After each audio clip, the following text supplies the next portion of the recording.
তাহাজ্জুদ আর ফজরের অভ্যাস আছে যার, রহমত পূর্ণ প্রভাত হয় তার।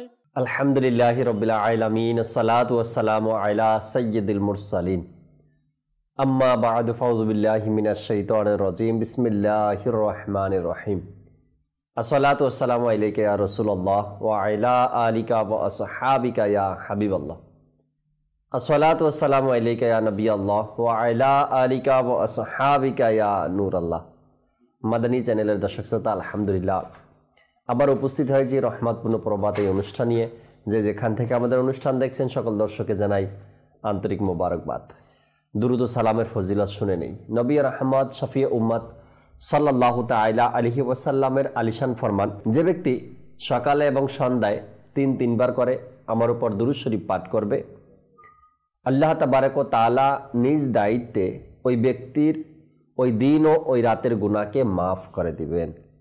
সাল্লু আলাল হাবিব সাল্লাল্লাহু তাআলা আলা মুহাম্মদ সাল্লাল্লাহু তাআলা আলাইহি ওয়াসাল্লাম। দর্শক শ্রোতা, রহমতপূর্ণ প্রভাত এই অনুষ্ঠানে আমরা আপনাদেরকে কোরআনে পাকের তেলাওয়াত শোনানোর চেষ্টা করি, হামদে বারি তাআলা আর নাতে রসুলে মকবুল সাল্লাল্লাহু তাআলা আলাইহি ওয়াসাল্লামও শুনিয়ে থাকি। বিষয়ও নিয়ে থাকি আলোচনা করার জন্য, নেকির দাওয়াত দেওয়ার উদ্দেশ্যে, কিছু ভালো কথা আপনাদের কাছে পৌঁছানোর জন্য, আর নেকির দাওয়াত তো থাকেই পাশাপাশি, যাতে করে মুসলমানের সংশোধন হয়ে যায়।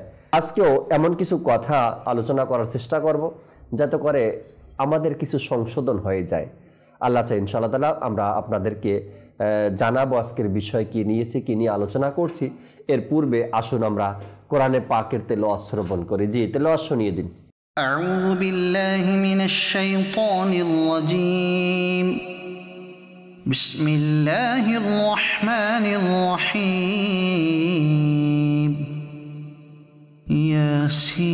ইয়াসিন ওয়াল কুরআনিল হাকীম, ইন্নাকা লামিনাল মুরসালিন আলা সিরাতিন মুস্তাকিম, তানজিলাল আজিজির রহিম, লিতুনযিরা কওমান মা উনযিরা আবাউহুম ফাহুম গাফিলুন, লাকাদ হাক্কাল কওলু আলা আকসারিহিম ফাহুম লা ইউমিনুন, إنا جعلنا في أعناقهم أغلالا فهي إلى الأذقان فهم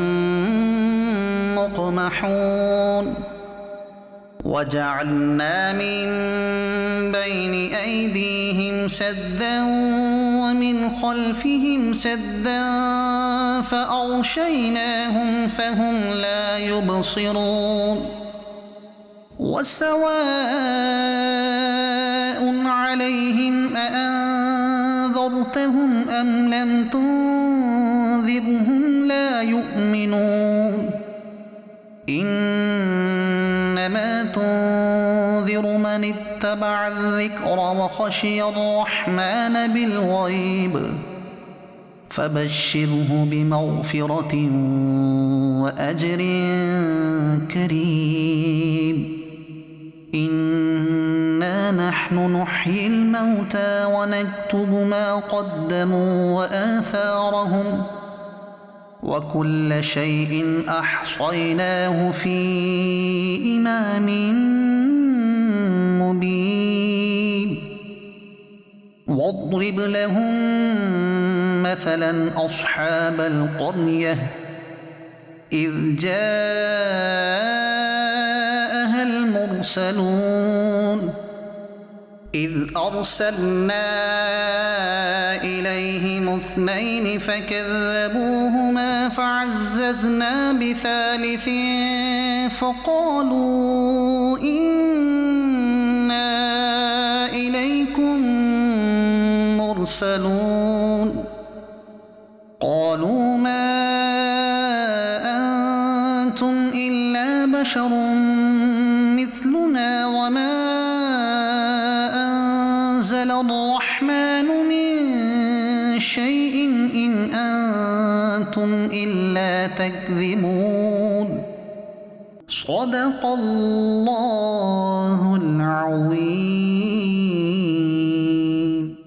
সুবহানাল্লাহ সুবহানাল্লাহ। আল্লাহ তাবারক ওয়া তাআলার কি শান আর কি মর্যাদা রয়েছে। সূরা ইয়াসিনের কিছু তেলাওয়াতে কোরআন আমরা শুনলাম, পাশাপাশি এর তরজমাও আমরা জানতে পারলাম। তরজমাটা হয়তো স্ক্রিনের মধ্যে আমরা দেখেছি, তবে আমরাও যদি চাই পুরো সূরা ইয়াসিনের অর্থ জানার জন্য আমাদের উচিত তরজমার কিতাব পড়া, কানজুল ঈমান ঘরে রাখা, প্রতিদিন কিছু না কিছু আয়াতে কারিমার অর্থ আমরা জানার চেষ্টা করি। সেখান থেকে আল্লাহ চায় অনেক কিছু জানতে পারবো, অনেক কিছু আমরা বুঝতে পারবো। আল্লাহ করিম আমাদেরকে তৌফিক দান করুক। আজকের যে বিষয় নিয়েছি দর্শক শ্রোতা, নবী করিম সাল্লাল্লাহু তাআলা আলাইহি ওয়াসাল্লামের মেরাজের রজনীর যে ঘটনা রয়েছে সেটা আমরা অনেকেই জানি, শুনে থাকি। জানার সেই তৌফিকটুকু আল্লাহ আমাদেরকে দিয়েছেন। নবী করিম সাল্লাল্লাহু তাআলা আলাইহি ওয়াসাল্লাম মেরাজ রজনীতে যে সফর করেছেন এক দীর্ঘ টাইম। এখন সে মেরাজ রজনীর পূর্ণ ঘটনা তো আজ বয়ান করার নয়, আর সেটা আলোচনা করার নয়। আমরা শুধু আজকের ওই অধ্যায়টুকু নিয়েছি যে অধ্যায়টুকু নবী করিম সাল্লাল্লাহু আলাইহি ওয়াসাল্লাম আমাদেরকে সুসংবাদ দিয়েছেন এবং সতর্কবাণী দিয়েছেন। সতর্কবাণীতে বুঝেন, এই কাজগুলো করো না, তবে তোমাদের জন্য খারাপ হবে। এই পথে চলিও না, তোমাদের জন্য বিপদ আছে। এই কথাগুলো বলিও না, এটা খারাপ রয়েছে। সতর্কতা বাণী যে রয়েছে, নবী করিম সাল্লাল্লাহু আলাইহি সাল্লাম একদিকে সুসংবাদ জানিয়েছেন, অপরদিকে আমাদেরকে সতর্ক করেছেন এই কাজগুলো করবে না তোমরা। আর সেটা কি হলো? জান্নাত ও জাহান্নাম পরিদর্শন।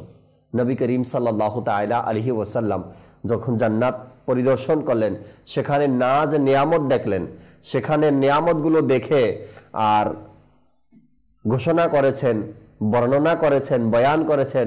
সাহাবা ইকরাম আলাইহিমুর রিদওয়ান সেগুলো নোট করে রেখেছেন, আর হাদিসে পাক আমাদের পর্যন্ত পৌঁছিয়েছেন যে জান্নাত দেখতে কেমন, তার মধ্যে নাজ নিয়ামত কেমন হবে, তার মহলগুলো কেমন হবে। সেই এক সুসংবাদ যে নবী করিম দিয়েছেন আমাদেরকে, আবার ঠিক জাহান্নাম পরিদর্শন করে সেখানের ভয়াবহ অবস্থা আমাদেরকে জানিয়েছেন, শাস্তির কথা জানিয়েছেন। সেখানে কাদেরকে কিভাবে লটকিয়ে রাখা হবে, বেঁধে রাখা হবে, শাস্তি দেওয়া হবে, প্রতিটা বিষয় নবী করিম সাল্লাল্লাহু আলাইহি সাল্লাম আমাদেরকে জানিয়েছেন। আজকের বিষয় দর্শক শ্রোতা, জান্নাত ও জাহান্নাম পরিদর্শন। জানবো, আমরা শিখব। আজকে শুনবো দুনিয়াকে ভালো না বাসার কারণে, আখেরাত ভালোবাসার কারণে জান্নাতে কি নিয়ামত রয়েছে, আর দুনিয়াকে প্রাধান্য দেওয়ার কারণে, দুনিয়াকে ভালোবাসার কারণে যদি কোনো ব্যক্তি জাহান্নামী হয়ে যায়, তার জন্য সেখানে শাস্তিমূলক কি কি রয়েছে এই বিষয় নিয়ে ইনশাআল্লাহ তাআলা আজ আমাদের সাথে মোবাল্লিগে দাওয়াত ইসলামী আমাদের জাবেদ ভাই রয়েছেন। আল্লাহ তাবারক ওয়া তাআলা কবুল করেন জাবেদ ভাইকে। জাবেদ ভাই থেকে আজকের কিছু আলোচনা আমরা শুনি। শুরুতেই কি বলবেন দর্শককে? আজকের বিষয় তো শুনে নিয়েছেন। আলহামদুলিল্লাহি রাব্বিল আলামিন, ওয়াসসালাতু ওয়াসসালামু আলা সাইয়্যিদিল মুরসালিন, আম্মা বা'দ, ফাআউযু বিল্লাহি মিনাশ শাইতানির রাজিম, বিসমিল্লাহির রহমানির রহিম। প্রথমে শুকরিয়া জ্ঞাপন করি যে আমরা মুমিনদের আখির শেষ আশ্রয়স্থল জান্নাত, এবং যারা আল্লাহ পাক আল্লাহ পাক না করুক আরেকটা আশ্রয়স্থল, সেটা হচ্ছে অনেক খারাপের কঠিন পরিণতির, সেটা জাহান্নাম। আল্লাহ পাক আমাদেরকে জান্নাতের অধিকারী হওয়ার তৌফিক দান করুক। প্রথমে যে জান্নাত আর জাহান্নাম পরিদর্শনের কথা আসলে আমার প্রিয় নবী সাল্লাল্লাহু আলাইহি ওয়াসাল্লামের কথা চলে আসে, কারণ আপন প্রিয় মাহবুবকে আল্লাহ তাআলা মেহমান বানিয়ে দুহার বেশে জান্নাত এবং জাহান্নাম দুটাই কি করিয়েছেন? পরিদর্শন করিয়েছেন। সুবহানাল্লাহ। জান্নাতের অনেক নাজ নিয়ামত আল্লাহ পাক আল্লাহ পাকের প্রিয় মাহবুব সাল্লাল্লাহু আলাইহি ওয়াসাল্লামকে পরিদর্শন করিয়েছেন, পাশাপাশি ওই জিনিসটাকেও পরিদর্শন করিয়েছেন যেটা খুব আযাবের, কঠিন আযাবের, জাহান্নামকে। যদি জান্নাত আর জাহান্নামের বিষয়ে বলতে যাই, আল্লাহ পাকের দানক্রমে অদৃশ্যের সংবাদদাতা প্রিয় নবী সাল্লাল্লাহু আলাইহি ওয়াসাল্লাম ইরশাদ করেন, আল্লাহ পাক হযরত আদম আলাইহিস সালামকে সৃষ্টি করেন। সৃষ্টিকর অতঃপর আদম আলাইহিস সালামের পিঠের উপর ডান হাত বোলালেন। ডান হাত বোলানোর সাথে সাথে কিছু আদম আলাইহিস সালামের কিছু সন্তান বের হলো এবং আল্লাহ পাক ইরশাদ করছেন, এদেরকে আমি জান্নাতের জন্য সৃষ্টি করেছি এবং এরা কি করবে? জান্নাতে কাজ করবে। পুনরায় আল্লাহ তাআলা আবার আদম আলাইহিস সালামের পিঠে হাত বোলালেন। তখন আরও কিছু সন্তান বের হলো।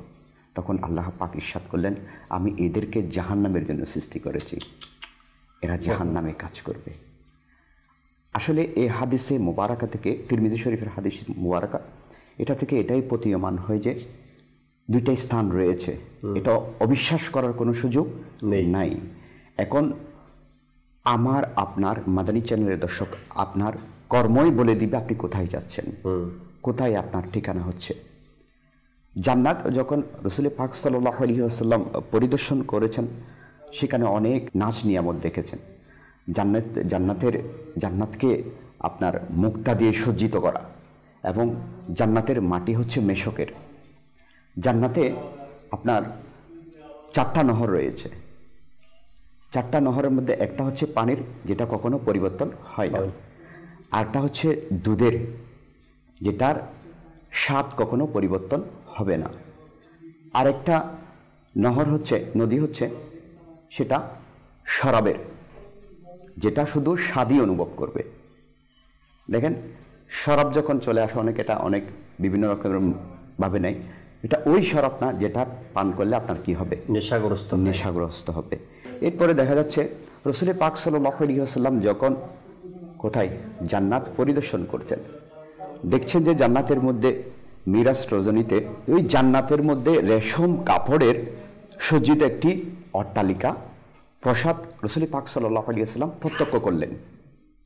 তখন হুজুরে পাক সাল্লাল্লাহু আলাইহি ওয়াসাল্লাম জিবরাইল আমিন আলাইহিস সালাতু ওয়াসাল্লামকে জিজ্ঞাসা করলেন, এটা কার জন্য?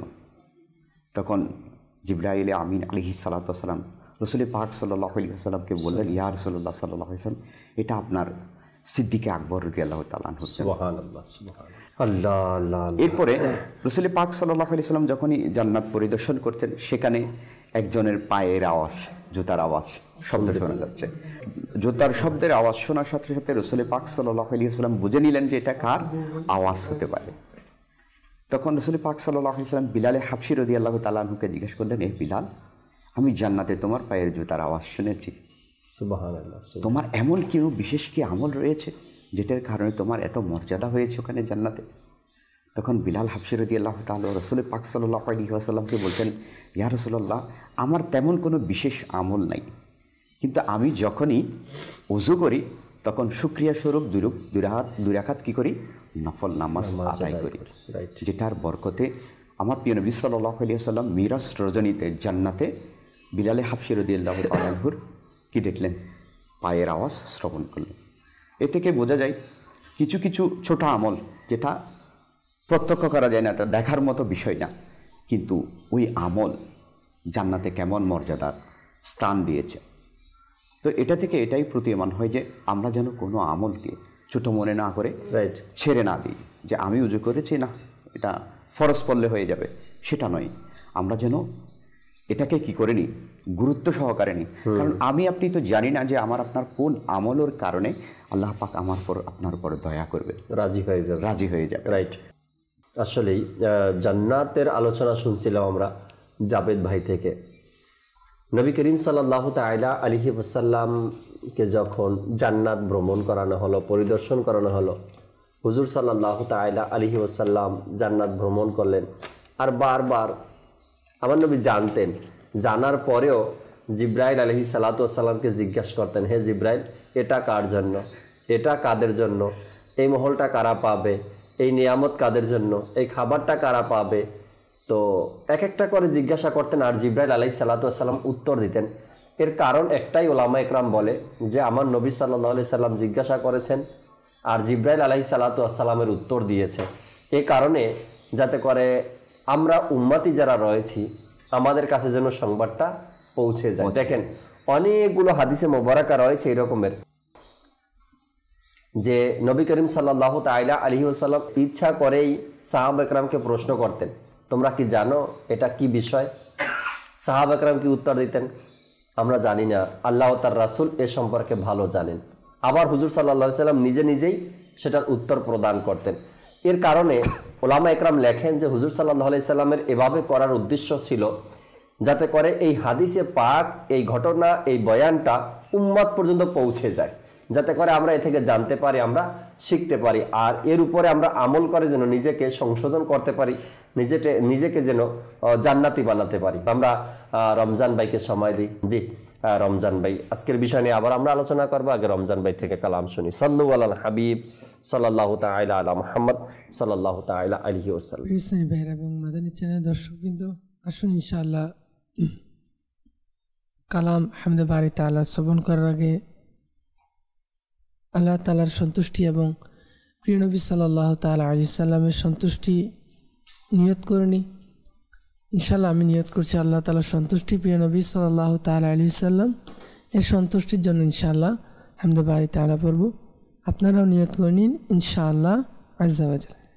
সাল্লি আলা রাসূলিনা সাল্লি আলা হাবিবিনা সাল্লি আলা মুহাম্মাদিন। আল্লাহু আল্লাহু আল্লাহু আল্লাহু আল্লাহু আল্লাহু আল্লাহু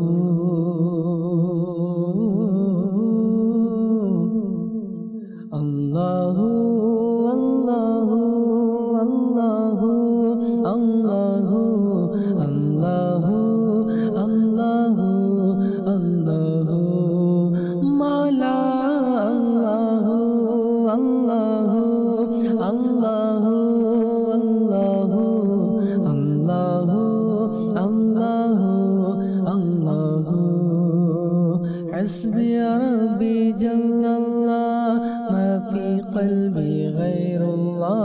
হাসবি রাব্বি জাল্লাল্লাহ মা ফি কলবি গায়রুল্লাহ। নূর মুহাম্মদ সাল্লাল্লাহ লা ইলাহা ইল্লাল্লাহ। নূর মুহাম্মদ সাল্লাল্লাহ লা ইলাহা ইল্লাল্লাহ। নূর মুহাম্মদ সাল্লাল্লাহ লা ইলাহা ইল্লাল্লাহ। মাওলা মাওলা মাওলা আল্লাহু আল্লাহু আল্লাহু আল্লাহু আল্লাহু আল্লাহু আল্লাহু আল্লাহু আল্লাহু আল্লাহু আল্লাহু আল্লাহু আল্লাহু। তোমার গুণগান করে সকলে, চন্দ্র সূর্য বৃক্ষ পাথরে। তোমার গুণগান করে সকলে, চন্দ্র সূর্য বৃক্ষ পাথরে। চন্দ্র সূর্য বৃক্ষ পাথরে। তাসবিহ শুষ্ক ভেজা জিনিসের, তাসবিহ শুষ্ক ভেজা জিনিসের।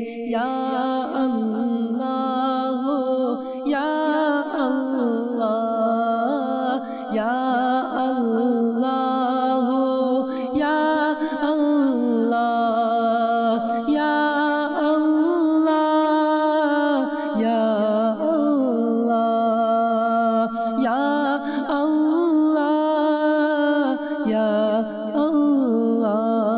আল্লাহু আল্লাহু আল্লাহু আল্লাহু আল্লাহু আল্লাহু আল্লাহু আল্লাহু আল্লাহু আল্লাহু আল্লাহু আল্লাহ আল্লাহ তোমার চর্চা প্রতিটি ঘরে বন জঙ্গলে মরুভূমিতে মাওলা মাওলা মাওলা মাওলা তোমার চর্চা প্রতিটি ঘরে বন জঙ্গলে মরুভূমিতে বন জঙ্গলে মরুভূমিতে তোমার চর্চা প্রতিটি ঘরে বন জঙ্গলের মরুভূমিতে তোমার চর্চা প্রতিটি ঘরে বন জঙ্গলের মরুভূমিতে জিকির প্রতি ফুল ফলে জিকির প্রতিটি ফুল ফলে জিকির প্রতিটি ফুল ফলে ইয়া আল্লাহ ইয়া আল্লাহ ইয়া আল্লাহ ইয়া আল্লাহ ইয়া আল্লাহ ইয়া আল্লাহ ইয়া আল্লাহ ইয়া আল্লাহ আল্লাহ আল্লাহ আল্লাহ আল্লাহ আল্লাহ আল্লাহ আল্লাহ আল্লাহ আল্লাহ আল্লাহ আল্লাহ আল্লাহ আল্লাহ রাতের প্রহর যখন কেটে যায় পাখিরা এই গুঞ্জন শোনায় রাতের যখন প্রহর কেটে যায় পাখিরা এই গুঞ্জন শোনায় রাতের যখন প্রহর কেটে যায় পাখিরা এই গুঞ্জন শোনায় জিকিরে করে সবাই ইয়া আল্লাহ ইয়া আল্লাহ জিকির পর্বত আর প্রভাতে জিকির পর্বত আর প্রভাতে জিকির পর্বত আর প্রভাতে ইয়া আল্লাহ ইয়া আল্লাহ ইয়া আল্লাহ ইয়া আল্লাহ ইয়া আল্লাহ ইয়া আল্লাহ ইয়া আল্লাহ ইয়া আল্লাহ ইয়া আল্লাহ ইয়া আল্লাহ আল্লাহ আল্লাহ আল্লাহ আল্লাহ আল্লাহ আল্লাহ আল্লাহ আল্লাহ আল্লাহ আল্লাহ আল্লাহ আল্লাহ আল্লাহ আল্লাহ পানির অভাব যখন ববে রিমঝিম রিমঝিম রিমঝিম রিমঝিম বৃষ্টি বর্ষে পানির অভাব যখন ভাবে রিমঝিম রিমঝিম বৃষ্টি বর্ষে পানির অভাব যখন ভাবে পানির অভাব যখন ভাবে রিমঝিম রিমঝিম বৃষ্টি বর্ষে রিমঝিম রিমঝিম বৃষ্টি বর্ষে সবার প্রতি দৃষ্টি রহমতে ইয়া আল্লাহ ইয়া আল্লাহ ইয়া আল্লাহ ইয়া আল্লাহ ইয়া আল্লাহ ইয়া আল্লাহ ইয়া আল্লাহ ইয়া আল্লাহ ইয়া আল্লাহ ইয়া আল্লাহ ইয়া আল্লাহ ইয়া আল্লাহ আল্লাহ আল্লাহ আল্লাহ আল্লাহ আল্লাহ আল্লাহ আল্লাহ আল্লাহ আল্লাহ আল্লাহ আল্লাহ আল্লাহ আল্লাহ আল্লাহ মালা মালা মালা মালা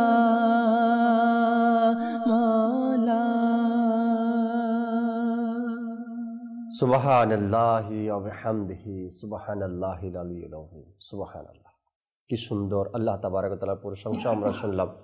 আলোচনা শুনছিলাম দর্শক শ্রোতা জান্নাত ও জাহান্নাম পরিদর্শন নিয়ে। যে কথাগুলো শুনছিলাম আমরা জাবেদ ভাই থেকে, নবী করিম সাল্লাল্লাহু তাআলা আলাইহি ওয়াসাল্লাম বিভিন্ন দৃশ্য দেখলেন জান্নাতের মধ্যে, আর সেগুলো সাহাবে কেরাম আলাইহিমুর রিদওয়ানদের সামনে সময়ে সময়ে বয়ান করা, আলোচনা করা, তাদেরকে জানানো, যাতে করে এই কথাগুলো আমাদের পর্যন্ত পৌঁছে যায় আর আমরা শিখতে পারি, আর জান্নাতে যাওয়ার মতো আমলও আমরা করে নিতে পারি। আর সাহাবে কেরাম আলাইহিমুর রিদওয়ানও আমার নবীর জবান মোবারক থেকে বের হওয়ার দেরি, সেই কাজটা করতে দেরি করতেন না। তারা সাথে সাথে সেই কাজগুলো করার কাজের মধ্যে লেগে যেতেন, সেটা ইবাদত হোক, পরোপকার হোক, বা যাই হোক না কেন, সেই কাজের মধ্যে তারা লেগে যেতেন। যখনই আমার নবী ইরশাদে কারিমা জবান থেকে সেই মুক্তার ফুলগুলো ঝরতো, আর সাহাবা ইকরাম সেগুলো কুরানো শুরু করে দিত। আল্লাহ তাআলার অনেক বড় দয়া। আরো কিছু মাদানী ফুল দর্শকের উদ্দেশ্যে। জান্নাতে রাসূল করিম সাল্লাল্লাহু আলাইহি ওয়াসাল্লাম যখন পরিদর্শন করছিলেন, দেখলেন যে জান্নাতের দুয়ারের মধ্যে লেখা আছে, যাদের নাম আমি বলছি, হাদিসে মুবারাকাটা এমন, দেখলেন যে হে জিবরাইল, জান্নাতের দুয়ারের মধ্যে আমি এমন মানুষের নাম লেখা দেখেছি যে যারা সদকা করে তাদের জন্য 10 গুণ, কিন্তু যারা ঋণ দেয় তাদের জন্য 18 গুণ। কেন? সুবহানাল্লাহ। তখন জিবরাইল আমিন বলছেন, ইয়া রাসূলুল্লাহ সাল্লাল্লাহু আলাইহি সাল্লাম, যদিও বা সৎকার 10 গুণ, কারণ ভিক্ষুক তার কাছে সম্পদ থাকার সত্ত্বেও সে কী করে? ভিক্ষা করে। কিন্তু কর্জের 18 গুণ হওয়ার কারণ এটাই যে কর্জদার যখন অভাবে পড়ে, তার কাছে যখন থাকে না, সে কী করে? ঋণ করে। সেজন্য ঋণদাতার জন্য 18 গুণ সওয়াব বৃদ্ধি করে। কর্জে হাসানা যেটা আমরা বলি, এখন বর্তমান সচরাচর যে ঋণের মানে প্রচলন পৃথিবীতে চলছে, বা আমাদের গ্রামগঞ্জ এলাকার মধ্যে, এই ঋণ সেই ঋণ নয়। এই এখন যে ঋণ, এই ঋণের তো সুদে আসলে পাওনা আদায় করে নিতে হয়, কিন্তু যারা কর্জে হাসানা দেয়, উত্তম কর্জ বলা হয়েছে তাকে, তারা ওই লাভ অংশ খুঁজে না, সুদের কথাও এখানে আসবে না। এটাকে বলা হয়েছে কর্জে হাসানা, উত্তম কর্জ দেওয়া, আর তাদের ব্যাপারই বলা হয়েছে 18 গুণ বেশি সওয়াব। তাদের নাম কোথায়? জান্নাতের দুয়ারের মধ্যে লেখা আছে। আল্লাহু আকবার, আল্লাহু আকবার, সুসংবাদ রয়েছে। সুবহানাল্লাহ। আসলে দুনিয়ায় হাদিসে মোবারকে আসছে যে দুনিয়ায় কোনো মুসলমানের একটি কষ্ট লাঘব করে দিবে, আল্লাহ তাআলা তাকে আখিরাতে একটা কষ্ট কি করে দিবে? দূর করে দিবে। সুবহানাল্লাহ। কেমন মর্যাদা! জি জি জি। আরেকটা হাদিসের মোবারকে আসছে, যখন কোনো বান্দা কোনো মুসলমানের মন খুশি করে, দিল খুশি করে, কেমন ফজিলত রয়েছে। বলা হচ্ছে আল্লাহ তাআলা ওই খুশি করা থেকে একজন ফেরেশতা সৃষ্টি করেন। সুবহানাল্লাহ। যে ফেরেশতা আল্লাহ তাআলা তাওহীদের বর্ণনা করেন, আর ওই বান্দা যখন মারা যায়, তখন ওই ফেরেশতা, যে ফেরেশতা মানুষ রূপে আকৃতিতে তার কবরে আসবেন এবং বলবেন, আপনি কি আমাকে চিনেছেন? তখন সে বলবে, আমি তো আপনাকে চিনি না। আচ্ছা, আমি আপনার ওই খুশি যে আপনি অমুক মুমিন বান্দাকে খুশি করেছিলেন, আমি ওই খুশির আকৃতি। সুবহানাল্লাহ। এখন আমি আপনাকে মুনকার নাকিরের প্রশ্নের কি করে দিব? জবাব দিয়ে দেব। সুবহানাল্লাহ। ইয়াদ করে দিব, এবং আপনাকে কিয়ামতের ময়দানে আপনার জন্য সুপারিশ করব।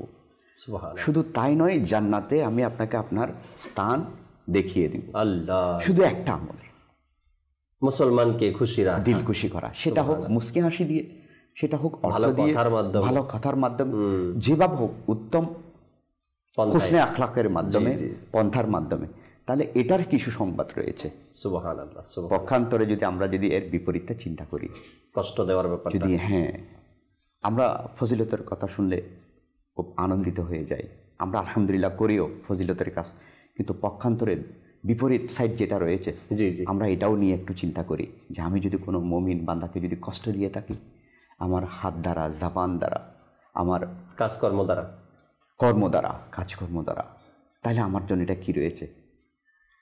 জাহান্নামের কি আযাব আমার জন্য রয়েছে? আমরা সেটাও চিন্তা করি।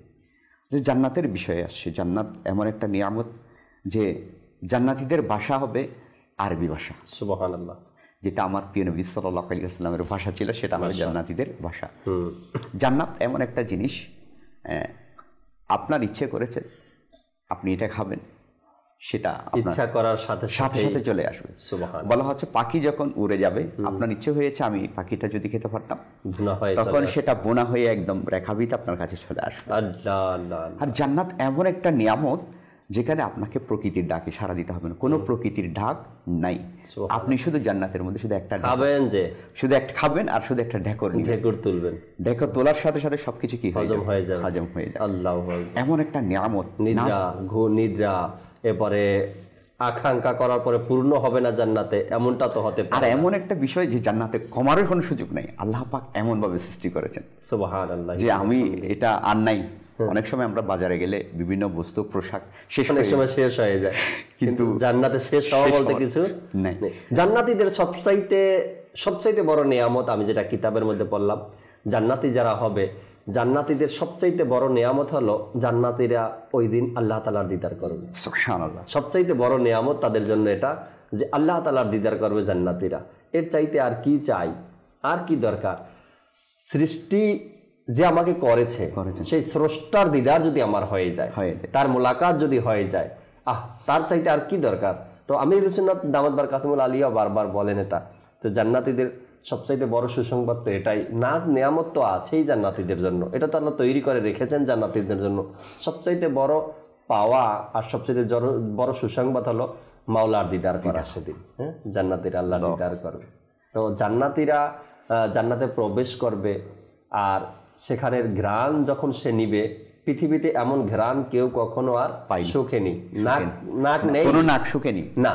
এরপরে জান্নাতীরা যেই পরিবেশ দেখবে জান্নাতের মধ্যে, তাও পৃথিবীতে কেউ কখনো দেখেনি। হ্যাঁ, কিছু নমুনা আল্লাহ তাবারক ওয়া তাআলা পৃথিবীতে এর রেখেছেন জান্নাতের পরিবেশের।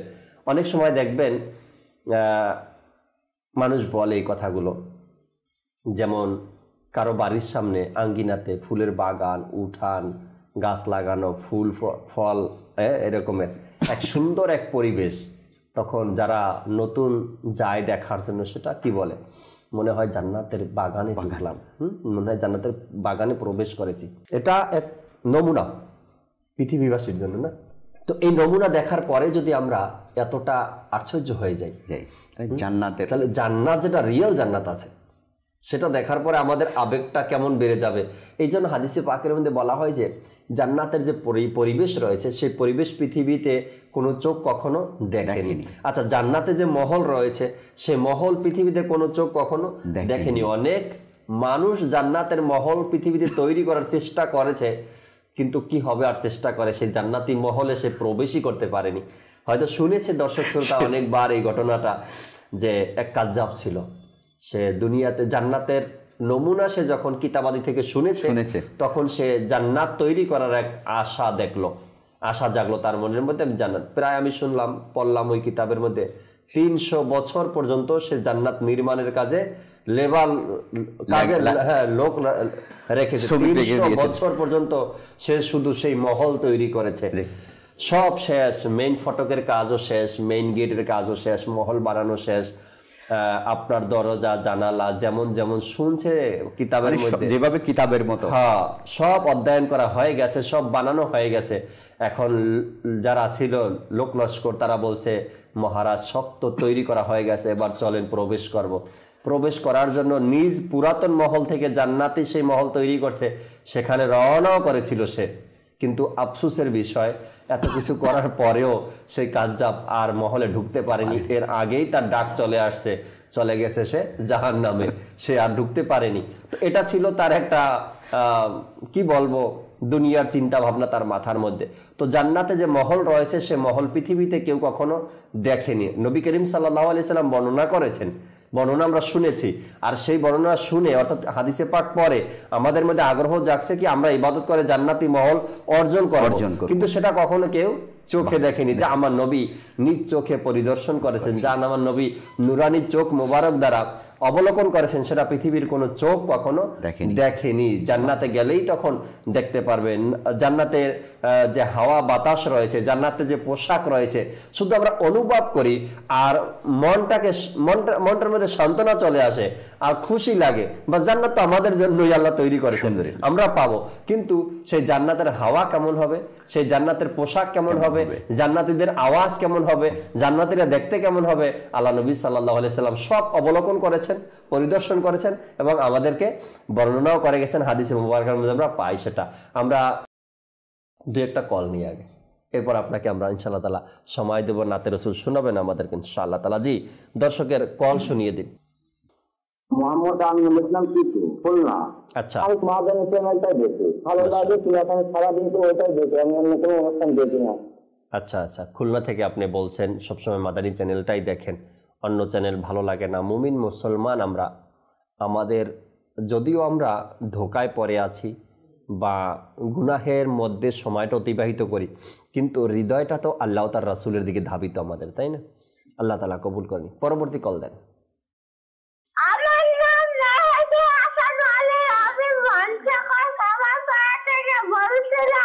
আচ্ছা,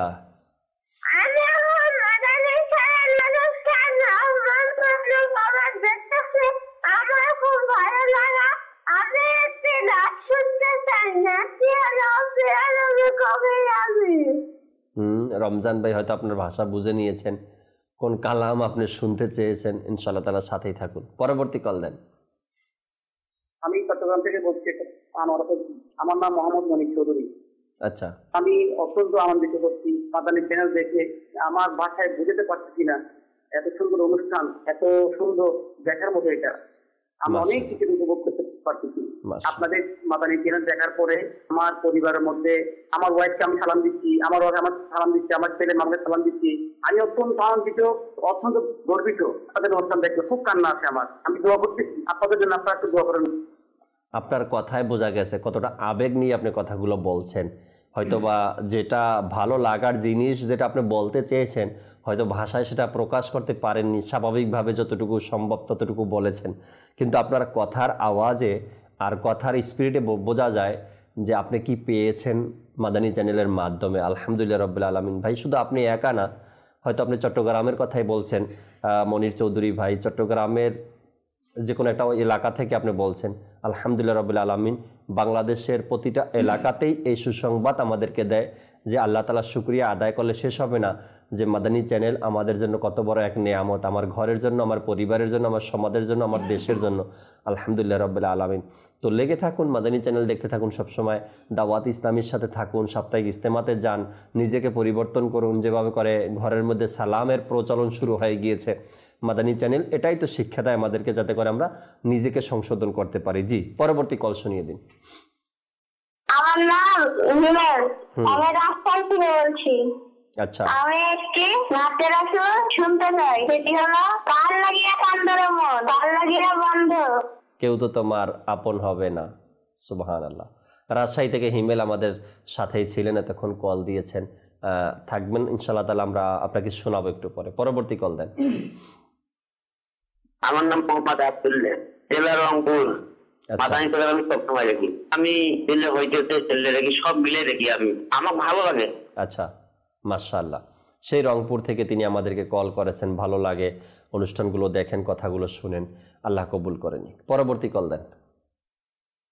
আমি মোহাম্মদ আসলাম, দিনাজপুর থেকে বলতেছি। আসলাম আমি ভাই, একটি কালাম শুনতে চাই। হে খালিক ও মালিক মহান, সুবহানাল্লাহ, সুবহানাল্লাহ। দুই একটা SMS আছে, তাও নিব ইনশাআল্লাহ তাআলা। এরপরে রমজান বাড়ির কাছে আসবেন ইনশাআল্লাহ তাআলা। এক ভাই লেখলেন, আসসালামু আলাইকুম। ওয়ালাইকুম আসসালাম ওয়া রাহমাতুল্লাহি ওয়া বারাকাতুহু। আমি মহেশখালী থেকে বলছিলাম, মোহাম্মদ তামজিদ। আমি একটি নবীর শানে গজল শুনতে চাই, শোনাবো, সাথে থাকতে হবে। আর একজন লেখলেন, আসসালামু আলাইকুম। ওয়ালাইকুম সালাম, নাতে রাসূল শোনাবেন ইনশাআল্লাহ তাআলা। টাঙ্গাইল থেকে একজনে বলছিল, যার প্রিয় নাম মোস্তফা, নাতটি শোনানোর অনুরোধ করছেন তিনি। রমজান ভাই, কালাম শোনান আমাদেরকে, এরপর আবার আমরা আরো কিছু আলোচনা করব জান্নাত জাহান্নাম পরিদর্শন নিয়ে। সাল্লু আলাল হাবিব সাল্লাল্লাহু তাআলা আলা মুহাম্মদ সাল্লাল্লাহু তাআলা আলাইহি ওয়াসাল্লাম। হে খালিক ও মালিক রব মহান,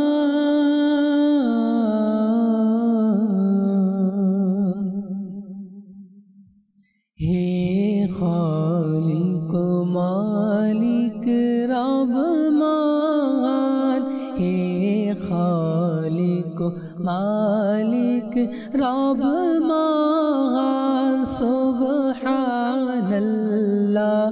सुब्हानल्लाह है खालिक मालिक रब महान है खालिक मालिक रब महान सुब्हानल्लाह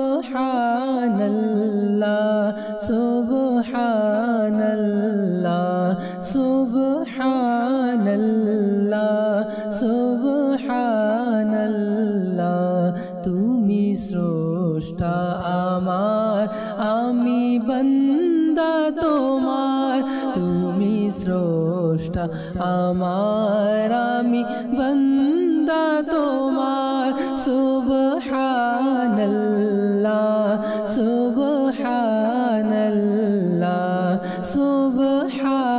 সুবহানাল্লাহ সুবহানাল্লাহ মোরা পাপ করি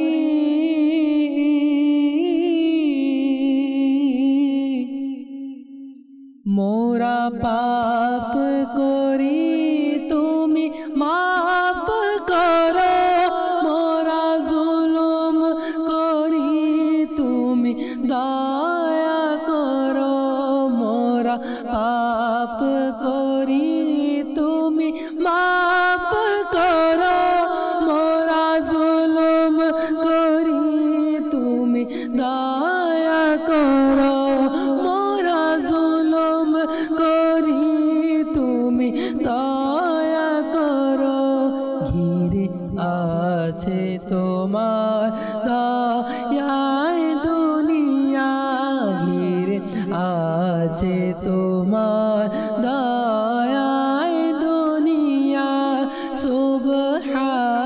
সুবহানাল্লাহ সুবহানাল্লাহ হে খালিক মালিক রব মহান হে খালিক মালিক রব মহান সুবহানাল্লাহ সুবহানাল্লাহ সুবহানাল্লাহ সুবহানাল্লাহ মোরা ভিখারি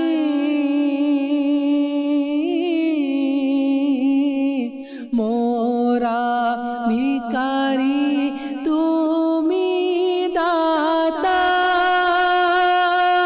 মোরা বন্দা তুমি মোরা মোরা ভিখারি তুমি দাতা মোরা বন্দা তুমি মোলা মোরা বন্দা তুমি মোলা মুখা পেখি তোমার ফকির বাদশাহ সুবহানাল্লাহ সুবহানাল্লাহ সুবহানাল্লাহ সুবহানাল্লাহ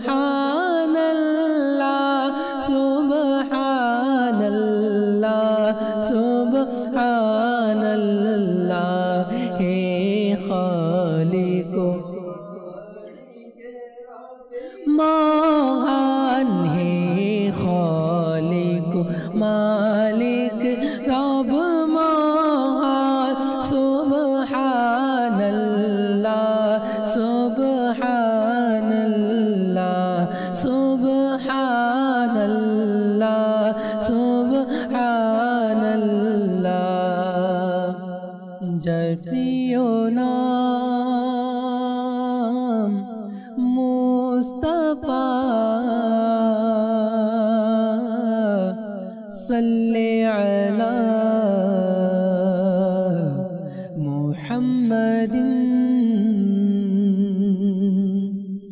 যার প্রিয় নাম মুস্তাফা সাল্লি আলা মুহাম্মাদিন তারি